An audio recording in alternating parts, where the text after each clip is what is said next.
we're in a country where at the top end of our justice system, people come from all over the world in order to sort out their disputes, whatever their disputes are, in the High Court or in the Rolls Building, and they do that because of the quality of our lawyers, because of the quality of our system, because of the quality of our judges, and that's fine and that's great, and it seems to me to be an area that we should expand and we should be proud of.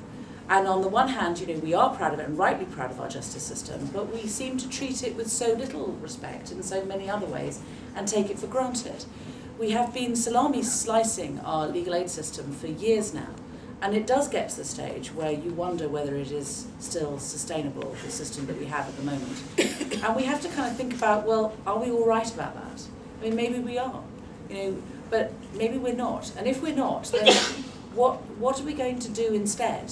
Because I have to say, guys, that for those of you who are lawyers in this room, I don't see us as really the most creative political thinkers sometimes. We're very good at saying, no, this mustn't happen. In fact, to be honest, since I became a lawyer in the 1980s, every change has been, I remember campaigning in the 80s about changes to legal aid and it being the end of justice system as we know it then.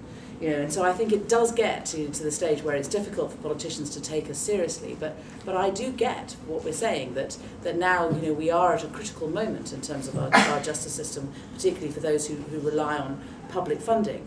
And if we are going to continue to contract it, then we have to think about if it collapses, what do we want to do instead? And actually we will be looked to for some ideas.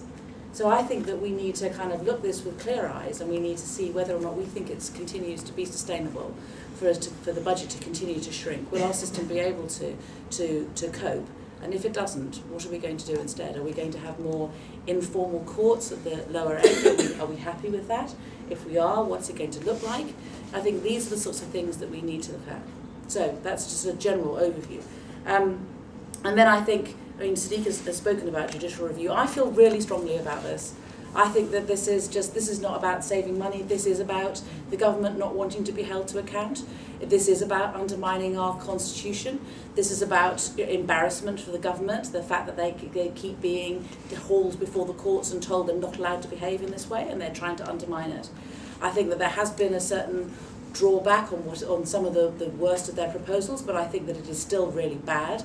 I think that they're claiming that the residence test is now okay, but I'm not sure it is, because I think if you look really carefully at it, for example, is it right that a woman in Yarl's Wood who's forced to have oral sex by the officers who are supposed to be looking after her, is it right that she won't get legal aid because of the residence test, because she's not seen as a particularly vulnerable individual? If that is the way in which they've changed the system and it's supposed to be better, it doesn't sound better to me. And I am also very concerned about borderline cases and whether or not they should be legally aided, because borderline cases and judicial review are what it's all about. It is cutting edge of constitutional accountability, it seems to me.